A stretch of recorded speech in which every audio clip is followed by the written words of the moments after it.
Welcome to the Workology Podcast, a podcast for the disruptive workplace leader. Join host Jessica MillerMerrill, founder of Workology.com, as she sits down and gets to the bottom of trends, tools, and case studies for the business leader, HR, and recruiting professional who is tired of the status quo. Now here's Jessica with this episode of Workology.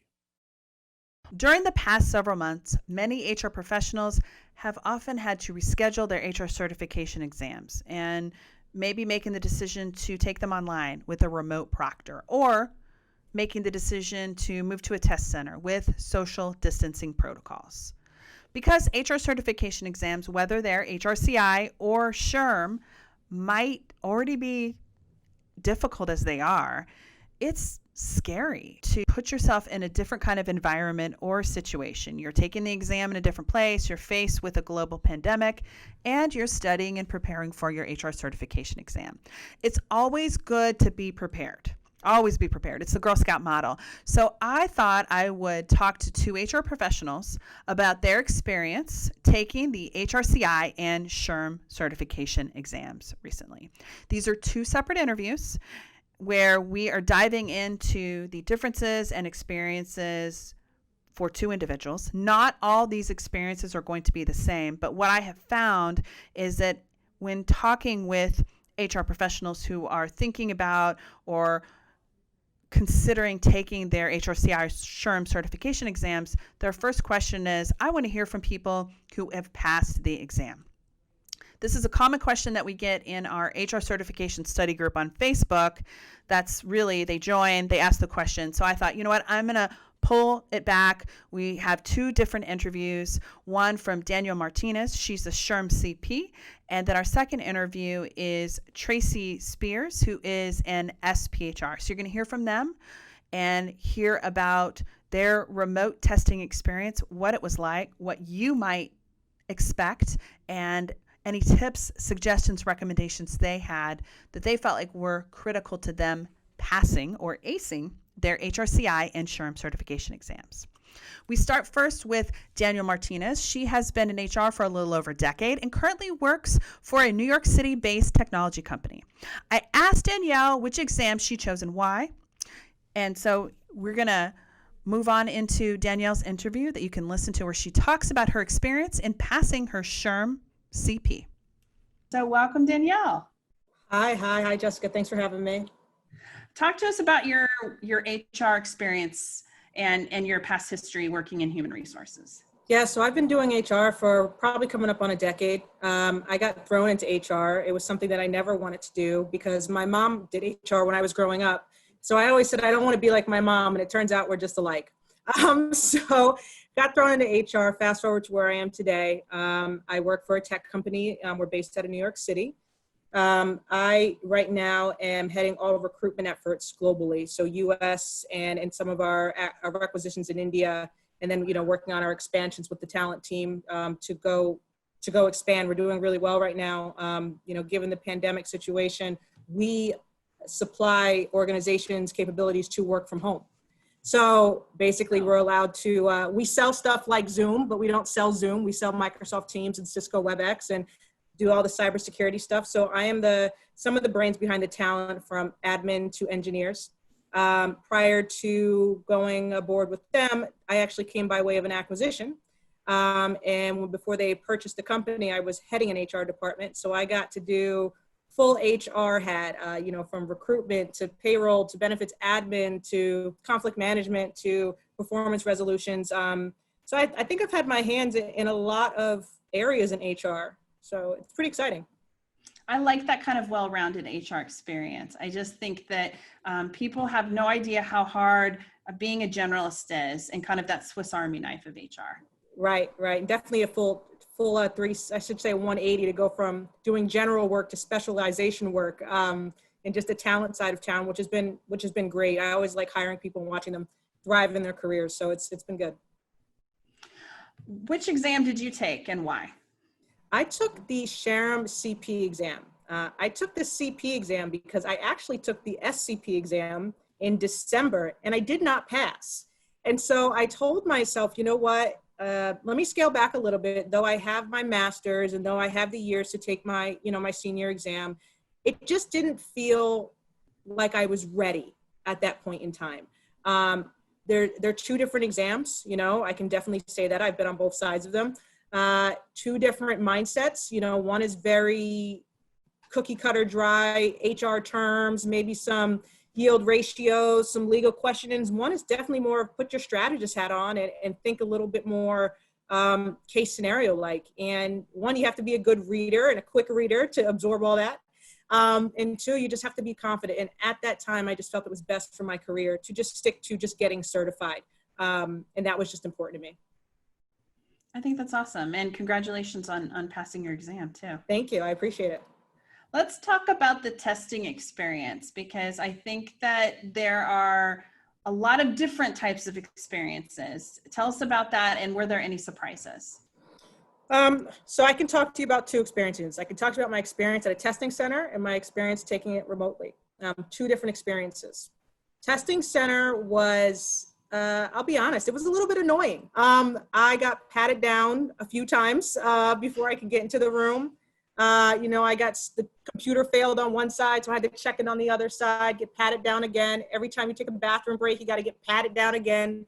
No jewelry on. I had to take, my cross off, my bracelet off. It was a little bit like anxiety for me walking into that test center. And then, I hear everything. I have very sensitive ears.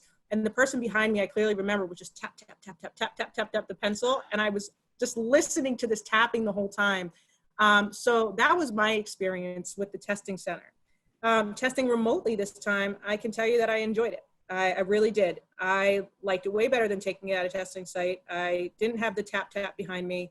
I had really good proctors. I can say that they were funny. If I looked like I was falling asleep, because the test does get long, that woman would be like, "Hey, are you okay?" I'd be like, "I'm so sorry. I'm just a little bit bored." But they were really encouraging. The only thing was when they do the room check, you have to spin your computer around 360, computer under the desk, computer under the chair, nothing on the walls that's got writing. So just getting that room ready for testing readiness was a bit challenging, just covering up telescopes and pictures and things like that. But I had a great experience. Minus, I think the test cut out on me twice, but there's some ins and outs to that. I can give you some pointers on when that happens. Yeah, talk to us about that. Yeah, so two things is when your test cuts off, your time stops completely. And in order for your time to begin, they have to check you back in. So just hint for those whose computer shuts off, your test time's out, don't freak out, take advantage of it. When you log back on, tell the proctor, 1 second, can I use the bathroom? Because you were gonna use your bathroom during the 15-minute window that they give you.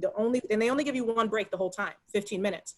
But if your computer shuts down and you have to go to the bathroom, or your test exits, you have to go to the bathroom, just log back in immediately. That way they know you're not like putzing around. Ask to go to the bathroom, and then take 3 to 5 minutes and go to the bathroom, right? That way when you do finally get a chance to rest, you can stretch, go to the bathroom again, have time to eat, maybe stretch your legs, go outside, get some air, and come back in. So don't be anxious, just, breathe, come back in, and ask to go to the bathroom and come back.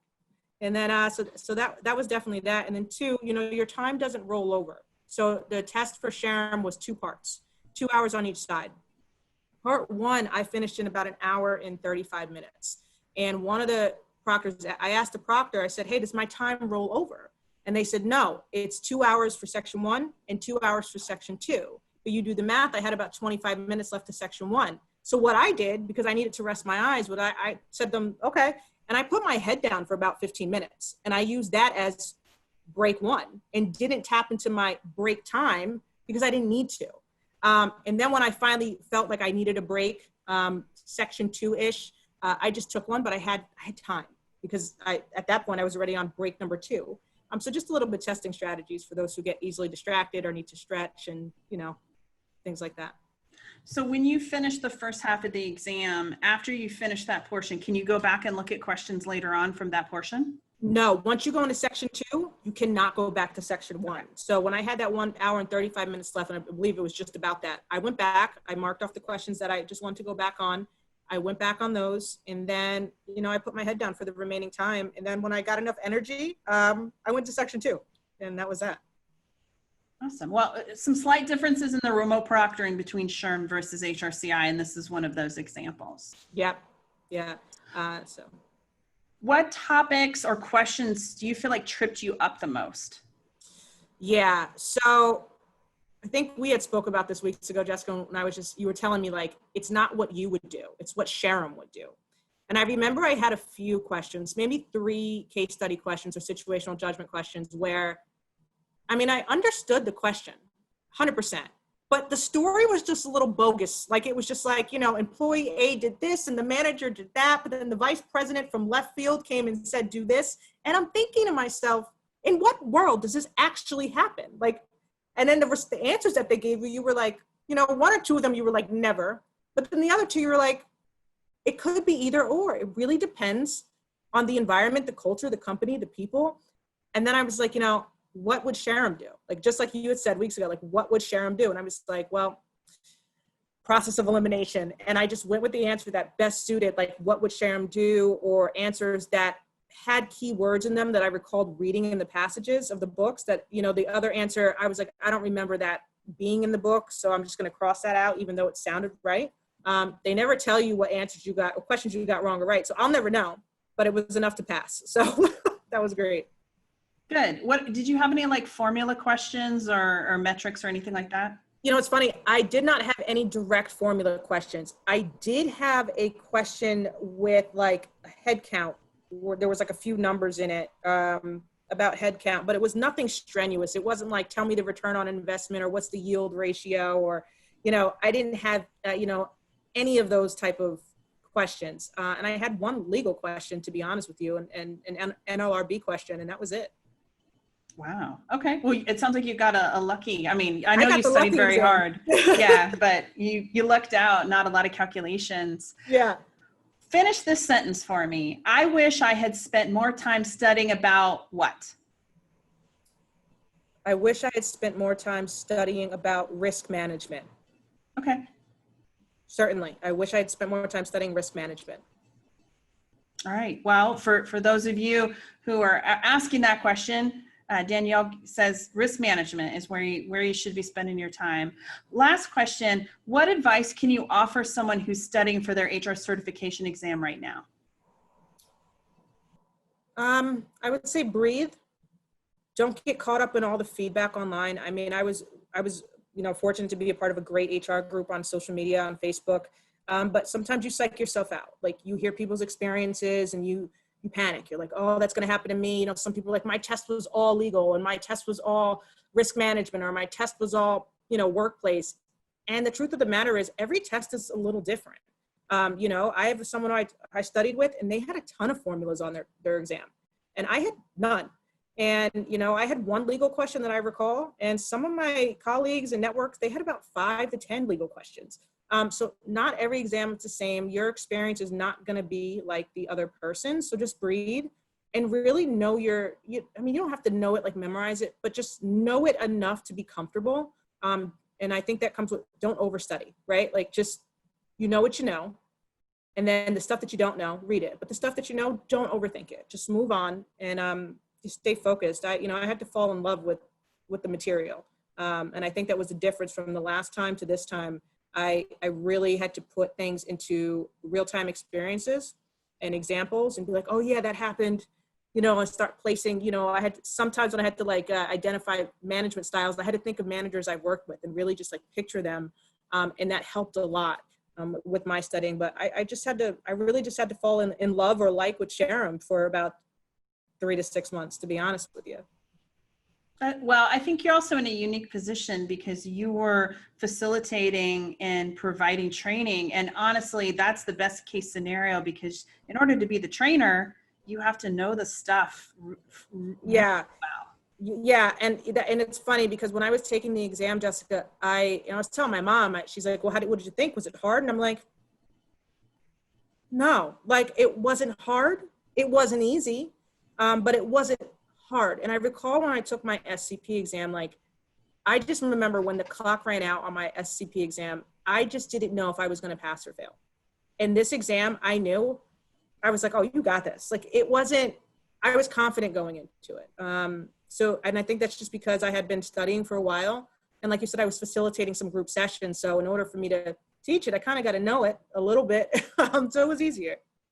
Good, good. Well, thank you so much for sharing your insights with the exam.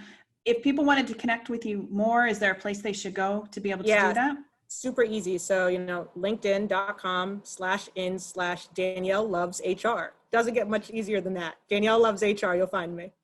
Awesome. Well, thank you so much, Danielle. I really appreciate your time, and congratulations again on passing your exam. Thank you so much, Jessica. Take care. This is Jessica MillerMerrill, and you are listening to the Workology Podcast. We're taking a brief reset here. We just listened to Danielle Martinez talk about her experience in passing the SHRM-CP, what it was like with the remote exam, and any suggestions, recommendations, tips that she had to help you ace your HR certification exam. Next up is an interview with Tracy Spears. Tracy is an SPHR now, and she has been in HR since 2013 and currently works as an HR director for a non-denominational church. Tracy said that she initially signed up for the PHR, but then COVID hit and her test day was canceled. That actually gave her more time to study. So the second time she signed up for the SPHR, she ended up taking it and passing her exam. Let's hear from Tracy, and she can share with you her remote proctoring experience, what worked well for her and what didn't, and any tips she has for you as you are thinking about taking the PHR or the SPHR exams. Tracy, welcome. I'm so excited to have you here sharing your knowledge with us. Thank you so much. Tell us about your HR work experience. Sure. Yeah. So I've been in an official HR titled position since 2013. I first started working for a local construction company, and that was really my first entrance into the HR world. And now I work for a non-denominational church as an HR director.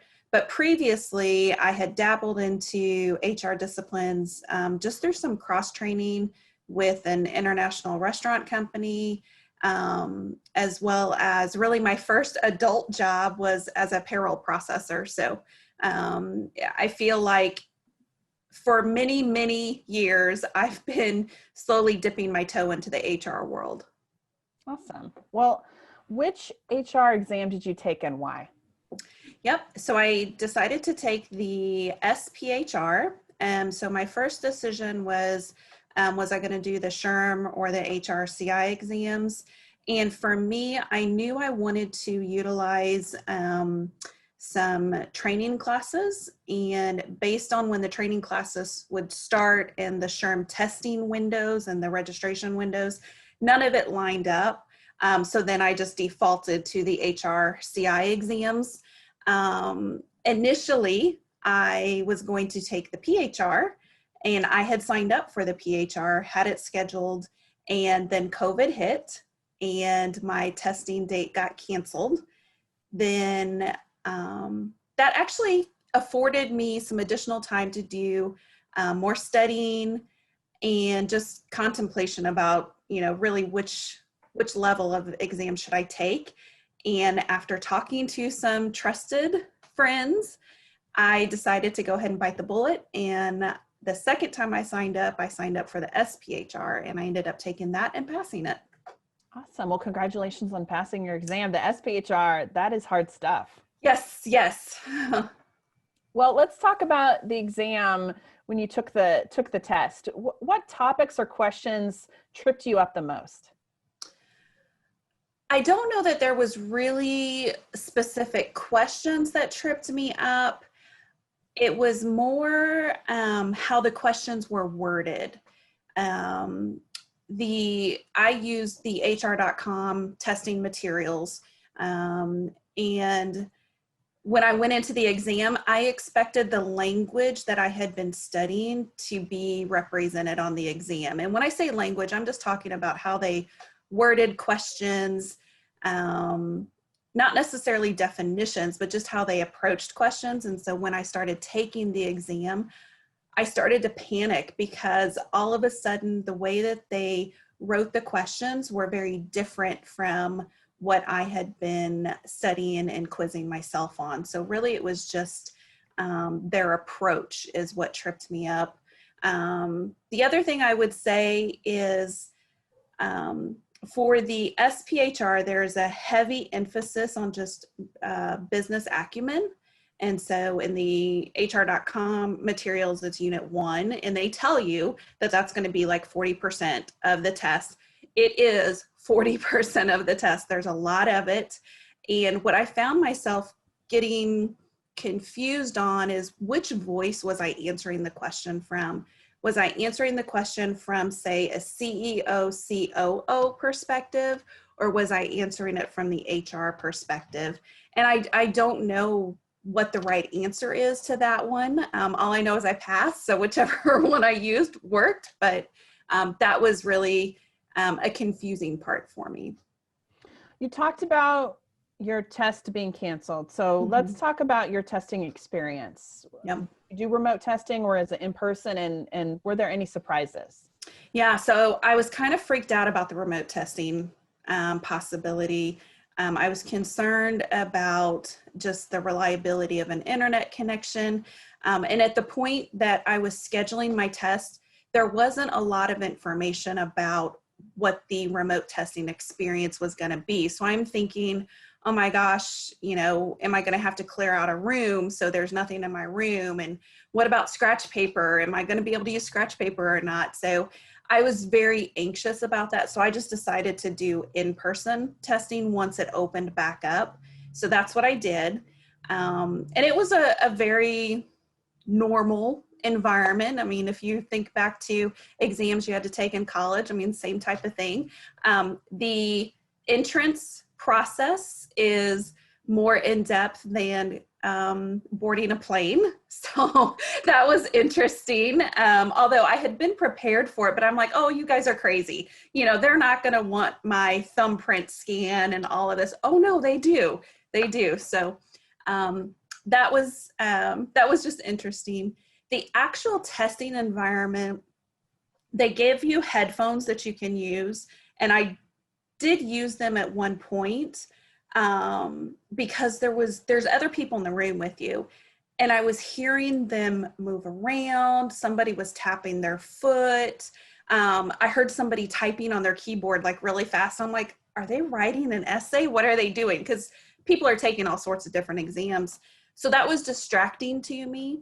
But then when I put these noise canceling headphones on, all I could hear was my heartbeat, you know? So I'm like, well, this isn't gonna work. So I finally just relaxed and I was able to take the headphones off and everything was fine there. I will say there was an anxious moment at the very end of the test when I was getting ready, when we hit submit and the proctor comes in and makes sure everything okay. It wasn't submitting. Like I just got this blank screen and she's starting to get anxious, like, okay, just sit still. Let's just give it a few minutes and make sure it goes through. And those were probably an anxious, 60 to 90 seconds. Like, oh my gosh, am I going to have to do this again? But it finally went through. Good. Did you have to wear a mask during your test? Yes. Mm-hmm. Okay. Yep. I've heard some folks that were surprised and it gave them a lot of anxiety because they didn't realize that they were going to have to wear a mask during which is why I'm asking. Yep. Yeah. Finish the sentence. I wish I had more time studying about blank. For me, I would finish that sentence with situational questions. It's really not a specific subject. I was anxious. I'm not familiar with union stuff. And so I was spending a lot of time just making sure I knew my union stuff. And I didn't have a single union question on it. And so I would say that it is just situational questions. Okay. What advice anything else that you'd like to offer someone who's studying right now for their SPHR certification exam?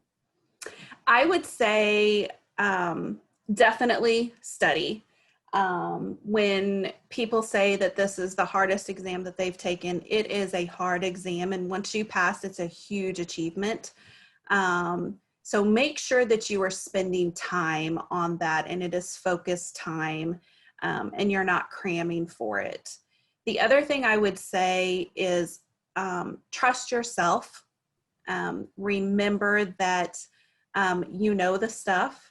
You have the work experience likely that you can apply to it. And so just trust yourself when you're going in there. Awesome. Great advice. And thank you so much for taking the time to share with us your insights. And again, congratulations on passing your SPHR. That's awesome. Yay. Thank you.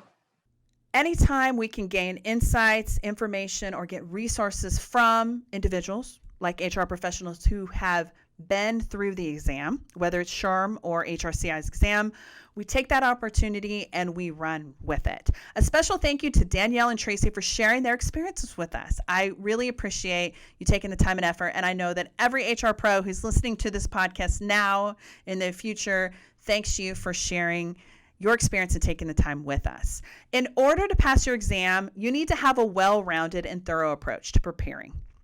I'd love for you to join our HR Certification Study Group on Facebook. Just go to hrcertificationstudygroup.com. This is where I share more free resources like this podcast and connect with you with thousands of HR professionals. We have over 5,000 HR pros who are just like you, preparing for their HR certification and SHRM certification exams in our HR Certification Study Group on Facebook. Everybody's experience in taking the exam as well as preparing for the exam is unique. And that's because all our workplace experiences are different. Just like our own experiences and what works for us to be able to prepare for the exam. We all learn and absorb information differently. So I urge you to gain access to resources like these and hear from pros like Tracy and Danielle, but take some time to reflect and understand what works for you as you build out your own strategy, your custom study strategy and schedule, so that you can have the same positive result that both Tracy and Danielle had, which is passing your HRCI or SHRM certification exam. My name is Jessica MillerMerrill. I'm the founder of Workology and the creator of the ACE, the HR certification exam. Thank you so much for taking the time to chat with us today. I will include a link to both Danielle and Tracy's LinkedIn profile in the show notes, along with some other recommended resources for those of you who are thinking about remote proctoring, in-person proctoring, or just getting started. Feel free to send me a note, and you can also join the HR Certification Study Group on Facebook for more amazing resources to help you ace your HR certification.